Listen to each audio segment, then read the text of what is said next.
Yes, ibihe byiza kuri wowe wabashije gukora subscribe kuri Sano Empire, nawe utari wabasha kubikora ariko ukaba ugiye kubikora, nawe bikugendekere gutyo, ni iby'agaciro gakomeye cyane ko barasize support yawe. Subscribe kuri Sano Empire, Imana ibiguhera umugisha.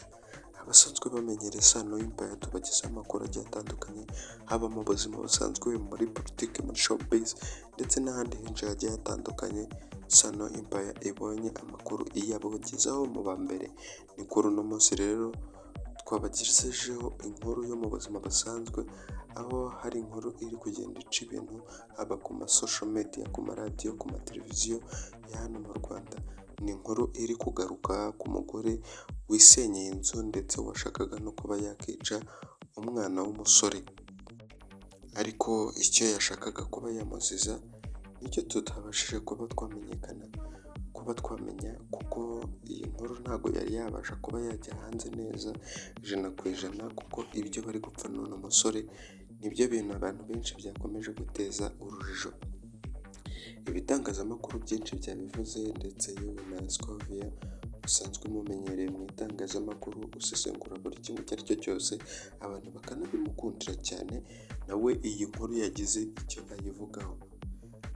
Uyu Scovia yavuze yuko rwose uyu mugore bitumvikana ukuntu ashobora kuba yafata umuntu akamusenyeraho inzu ndetse agafata umwanzuro wo kuba yahirika inzu ndetse uwo muntu akinayirimo.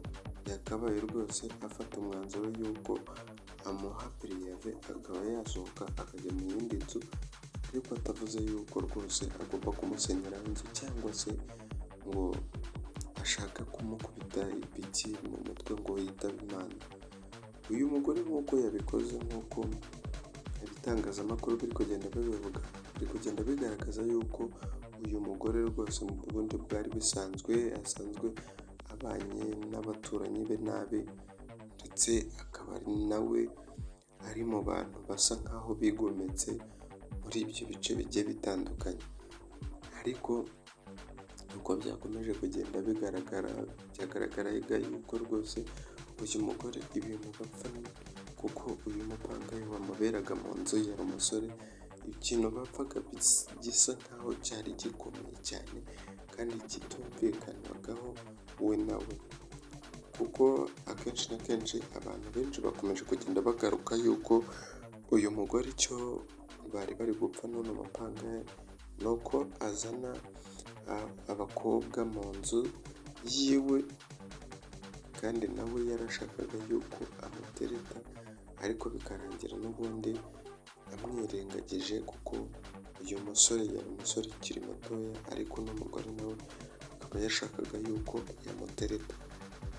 Ni ibyo abantu benshi bari kugenda bakomeza kugenda bavuga, ariko inkuru uko byagenze ntabwo byari byabasha kuba byajya hanze, kuko uyu mugore yasenye inzu irimo n'ibikoresho by'uyu musore ndetse ayishyira hasi yose, kanakumira umwuka byara. Amaze kuyishyira hasi yose, ubundi noneho arangije aravuga ati ntabwo ari mwebwe n'ubundi muzayoboka. Ababyeyi bakomeje gutakamba kuko byari ibintu bibabaje kandi bitumvikana. Uwo ari we wese, bamwe bavuze yuko rwose babereye ikoze bati batonsa, ababyeyi barasenga, kuko ibi bintu rwose ntabwo bimenyerewe. Kuba umuntu ashobora kuba yagira umujinya w'umuranduranzuzi agashaka yuko yasenya inzu umupanga yarimo, ariko uyu mugore nawe yakomeje kugenda ashyiramo akantu ko kuvuga ngo n'ubundi wayiberagamo ubuntu, kubw'icyizere nakugiriye none wabashije kuba wabyumva ubiha agaciro, reka nyisenye ubura aho uba n'ibyo ufite ubihombe. Kuko uyu musore buriya ikintu cyanamuteje ibibazo ni uko atabashaga kuba yanakuramo ibikoresho bye bimwe na bimwe.